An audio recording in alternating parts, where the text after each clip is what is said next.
Well, Razorback fans had a chance to check out Razorback spring practice, and I'll tell you, the offense is pretty ahead of the defense. I'm going to tell you why that's not such a bad thing on today's Locked On Razorbacks podcast. You are Locked On Razorbacks, your daily podcast on the Arkansas Razorbacks, part of the Locked On Podcast Network, your team every day. Welcome into the Locked On Razorbacks podcast. I am your host, John Nabors. I'm also the host of the John Nabors Show, which you can catch every weekday afternoon from 4 to 6 on Natty State Sports and nattystatesports.com. Hope everybody's having a wonderful Wednesday. You've made it to hump day, as there are still a lot of things happening in the sports world, especially this week with all Razorback sports. But we'll talk a little bit about the baseball side of things. They had a game last night and getting geared up for a big one this upcoming weekend, and some good news and also some possible bad news for Razorback football. But we will start, of course, with some, I'd say, good news. I'll call it good news. And if you don't want to call it good news, that's fine. But this is what this podcast is all about. We all have our agreements, things that we believe and don't believe and everything, but it has to do with Razorback football in the spring practice. I mentioned on the podcast yesterday about the things that I am looking forward to seeing in spring practice this week. I mentioned about the quarterback situation, about the lineup, about who's going to be looking at what. Just a lot of different and various things. But once I actually got in there for spring and got a chance to check out practice and got a chance to see what this team's all about, there was a lot of interesting things that I saw personally. But the one thing that stood out, more so than anything, was the offense. Now, you've heard me talk about the offense really for the past, at this point in time, a few weeks, and how impressed I am by him, how excited I am about him, how excited I am about Taylon Green, and, of course, the element of Bobby Petrino and his return to Arkansas, like all of those things I'm really excited about, and I think it's looked really good. But the more of these practices I've started to see, and especially with the practice that just took place for Arkansas and seeing where the offense and defense is at after a week off for spring break, there's no question that the offense is further along than the defense. I kept thinking that maybe we need more practices, or kept thinking that maybe they're trying to figure some things out. Maybe they're trying to do this. Maybe they're trying to do that. Whatever it is, doesn't matter. That's 100% true. The offense is further along. You could even say light years ahead of the defense. So this is going to be taken one of two ways from all of you. Some of you may take it to where it means that the offense is improved and you got Bobby Petrino already making his mark in the early going and everything's fine and dandy, which may be more the optimist side. Or some of you may be more the pessimistic of saying that, well, this just shows that our defense is crap, it's trash, it sucks. Here comes another team that's going to give up 500 yards a game. There's nothing ever in the middle for people, ever. But I say the offense is further along than the defense, not to insult the defense. I'm not insulting the defense. I mentioned how I have concerns about the defense. The linebacker position is a very big concern for me. The lack of playmakers, possible playmakers on the defensive line is a concern for me. And even parts of the secondary I really like, and I feel like it's the strength of the defense, but it's also one of the most difficult positions to play effectively, especially in modern-day college football. So to say that there aren't concerns with the defense would be lying, but to say that the defense is absolute trash would also be a lie. Here's what I'm at with this idea that the offense is so much further along and the possible reasons as to why. Well, one is, of course, Bobby Petrino. The man knows offense. The man knows how to make offenses be successful. He knows how to make offenses have confidence. He knows how to run a practice. He knows how to make it to where those practices are very beneficial to the offense and the system that he has in place. I think it's as simple as that, but I want to take it even one step further, folks. Every single year, you got to replace players. Every team replaces players. Sometimes you have a side of the ball that returns a lot more than the other side. But I don't think even with all the exits from the linebacking core, that the defense is technically returning as much experience as the offense. Wide receivers are there, and the tight ends are there. And overall, that's pretty much it. And a few running backs here and there, but To think that you're going to have 3, possibly 4 starting new offensive linemen transfers, that you're going to have possibly at least 1 brand new running back that's going to be a featured back, and Jaquindon for the transfer from Utah. Could even see Braylon Russell getting some run as a true freshman. I mean, it's going to be by committee when it comes to this running back spot. But considering that you have that, considering that you also have, you return most of your wide receivers and most of your tight ends, but considering that not only do you have a new offense coordinator, but you have a new running back coach, a new wide receiver coach, and a new offensive line coach, and a new quarterback coach. The only coach that has remained from a year ago has been Morgan Turner, tight ends coach.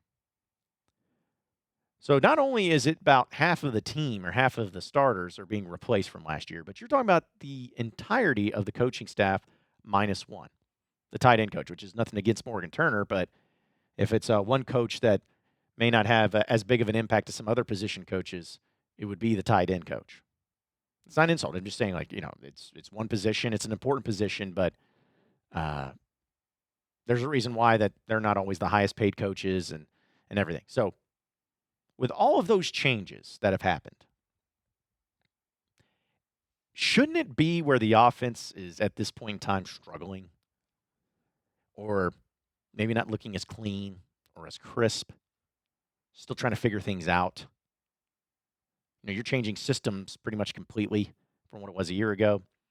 New faces, new coaches, guys that, just got hired a couple weeks ago, like Colby Smith, the running backs coach.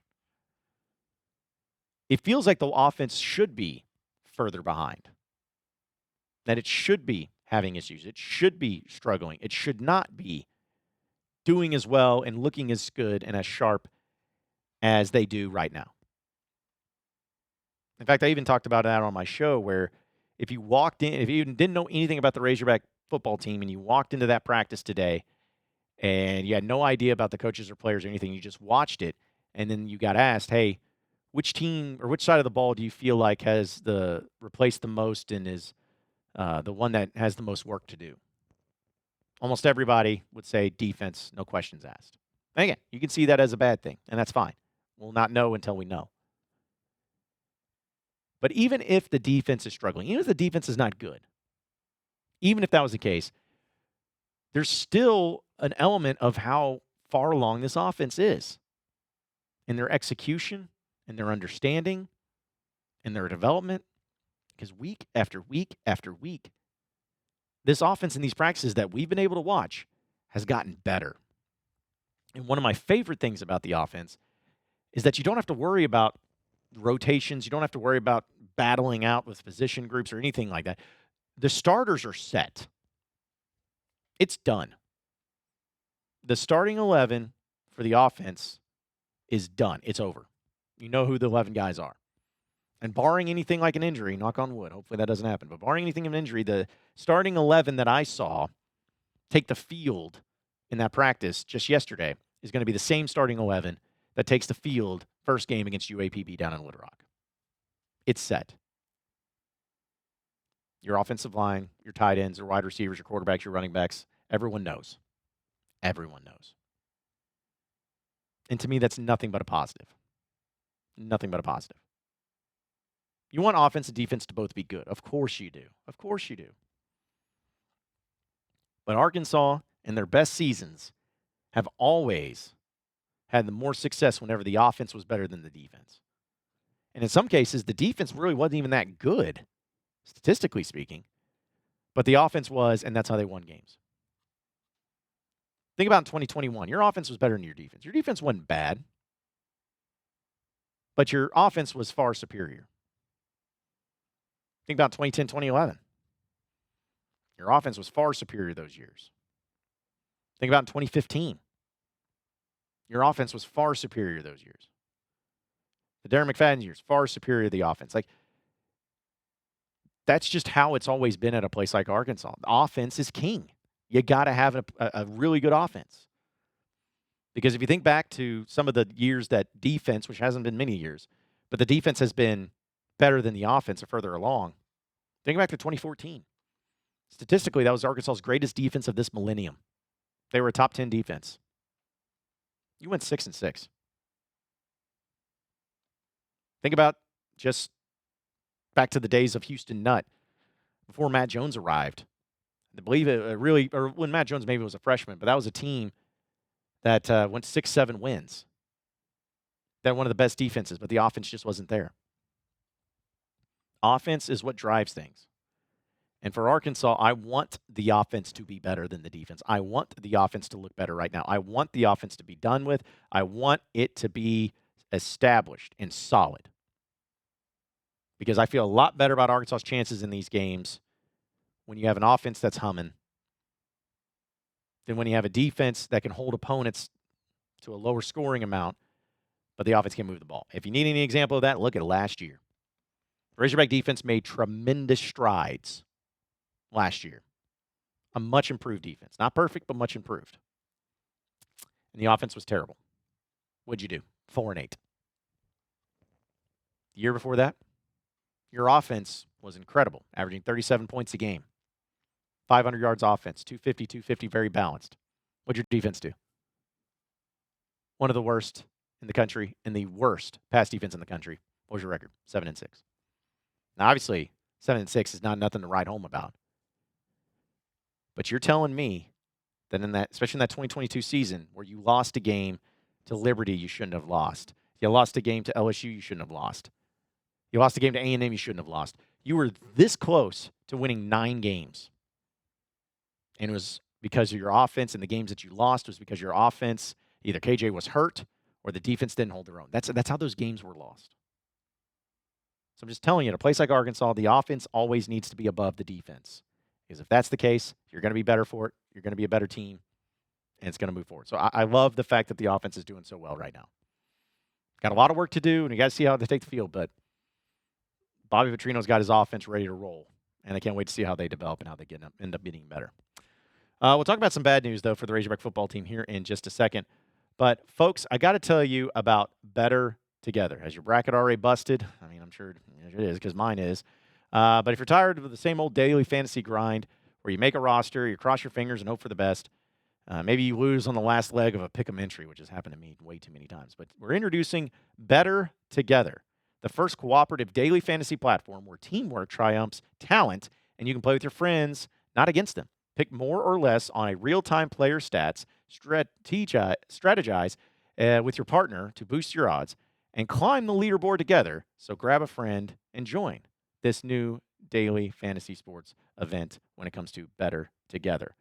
You download Bettor Together now from the App Store, and you can sign up using promo code LOCKEDON for a free $5 entry into any NCAA basketball contest. Just remember that code, all right? You can download them from the App Store. You can sign up using promo code LOCKEDON for a chance to win your share of over $1,000 in cash prizes. So just remember that code LOCKEDON, because winning alone is fun, but it is better together. We're also brought to you here on the Locked On Razorbacks podcast by Amazon Fire TV.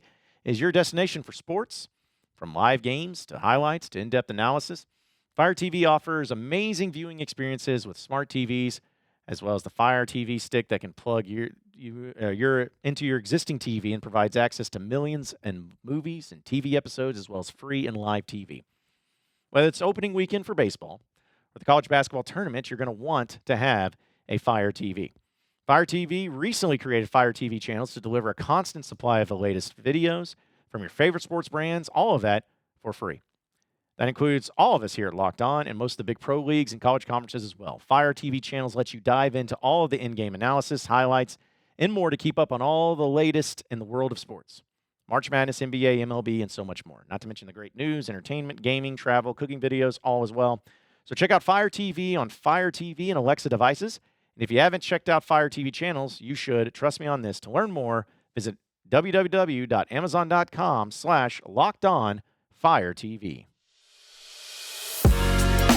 You are Locked On Razorbacks, your daily podcast on the Arkansas Razorbacks, part of the Locked On Podcast Network, your team every day. All right, so moving on into the next segment of the Locked On Razorbacks podcast. Had some disappointing news, to say the least, for Razorback football as high school recruiting. I know I talk about the transfer portal and how important that is. To me, it's more important than high school recruiting, but you certainly don't want to have the news that the Razorbacks had over the past couple of days. because Arkansas for the 2025 class has lost 2 4-star players over the past couple of days. Now, the one they lost most recently was Jamarian Parker. He's a running back. He's a 4-star running back out of St. Louis, Missouri. 6 foot, 182. He's been committed to the Razorbacks since September. He's been all in on Arkansas. But if you look at it, it makes sense. And it's not surprising because Jimmy Smith, the former running backs coach for Arkansas, left to go to TCU. And he was crucial and pivotal in the recruitment of Jamarian Parker. So that makes sense. I'm not saying it's great, as in, oh, yeah, it'll be fine, because you never want to lose good players, especially if they're 4-star players from out of state. But he's a guy that offers to Missouri, Nebraska, Michigan, Oklahoma, Ole Miss, Oregon, Texas A&M, Tennessee, Wisconsin, Colorado, Illinois, as well as others. So, yeah, pretty good player. He's the 18th best player of all running backs in the country. And he's the 3rd best player in the state of Missouri. So you lost him. Is what it is. It makes sense. However, it is a little bit disappointing that Arkansas also lost a 2-way lineman in Carius Kern. Here's what hurts the most about Carius Kern, is he's been committed to Arkansas for quite some time. And he's an in-state kid from Marion. He committed to him back in February 7th. So you're talking about not even being 2 months removed from him committing to Arkansas, he decommits.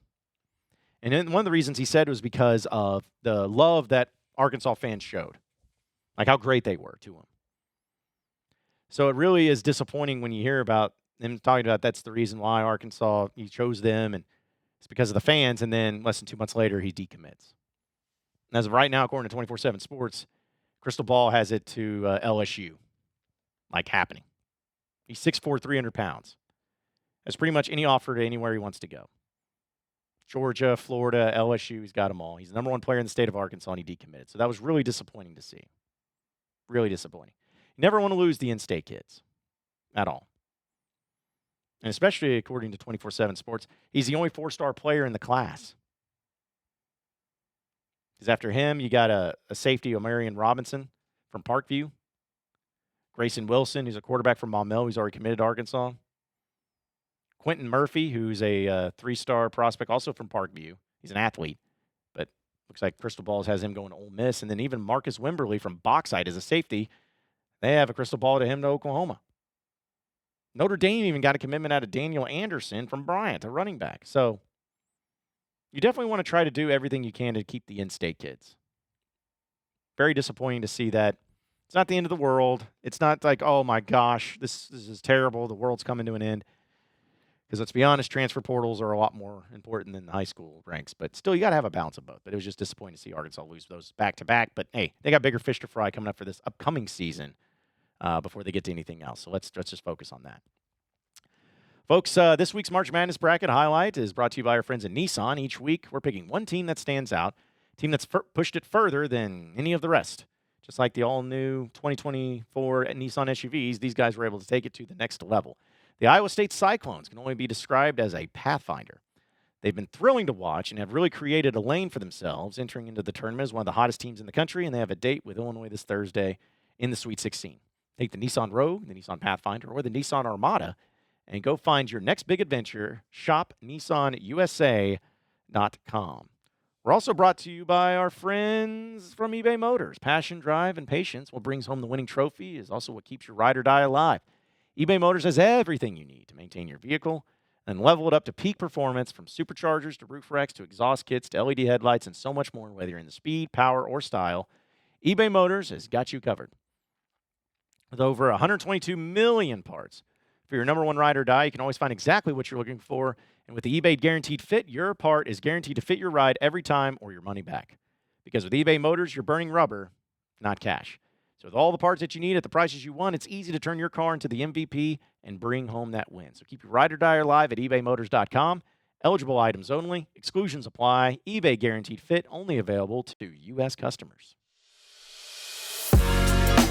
You are Locked On Razorbacks, your daily podcast on the Arkansas Razorbacks, part of the Locked On Podcast Network, your team every day. All right, so final segment here on the Locked On Razorbacks podcast. Arkansas baseball will be taking on LSU coming up this weekend, Thursday, Friday, Saturday series in Baum Walker. Looks like the weather's going to be really nice. It's going to be a great game, great series, and it's always creepy, crazy, weird whenever Arkansas and LSU face off against each other. I believe right now LSU's ranked number 8 in the country, which is interesting because they haven't won an SEC series yet, but it shows that there's still talent there, but also how tough this conference is. But before they did that, they had a game against Little Rock. I don't know if it's UALR or Little Rock. It's hard to know these days. It's always going to be, like it used to be LaRue, as my dad called it, because it was Little Rock, Arkansas University. And then they went to UALR, and now I think they're just trying to go by Little Rock, like separate itself from Arkansas altogether. But either way, Arkansas had a match against them and was able to take care of business on Tuesday because it was a cold day, man. Like, I'm sick of this cold weather. And there's nothing worse than watching baseball in the cold. And they moved up the game from 6-3, which was smart and brilliant and great for everybody, I think, involved. But Arkansas put it to Little Rock, beat them 11-0 in 7 innings, just run ruled them. Aloy hit a grand slam. For crying out loud, you had Jack Wagner have a sacrifice fly from the shortstop when the shortstop caught it. I think about that. The shortstop got the ball, and there was a sacrifice fly RBI, and he scored. So, Arkansas did what they were supposed to do against Little Rock is really what it comes down to. They did what they were supposed to do. And now the warm-up's over. LSU. You dropped one against Auburn in Game 3, which was frustrating, which we talked about, but LSU's going to be motivated, man. They're in a spot to where they're sitting at 2-4 in SEC play. The defending champs want to get back on the winning track, and what better way to do it than to go into the stadium of Baum Walker and beat the home team, the number 1 team in the country, in their own ballpark. So they're going to be motivated. I know Arkansas is going to be motivated. I know the fans are going to be out there. They're going to be loud, proud, and crazy. So can't wait to see how it all plays out. But hopefully Arkansas can take care of business, get it done, because there's always something about beating LSU in any sport, but especially baseball, and especially beating the defending champs. Because Arkansas, they found a way to beat Paul Skeens every time they faced him last year, but they got to find a way to beat 2 out of 3 against the Tigers because they're always going to be really good under Jay Johnson. Appreciate everybody listening in and watching into the Locked On Razorbacks podcast. Be sure to like and subscribe to the podcast on iTunes or on Google Play. You can also get after me on Twitter at John Nabors Show for any questions, comments, concerns that you may have. We'll keep it going from there. Same podcast time, same podcast channel tomorrow afternoon. Have a great day, everybody. We'll see you then.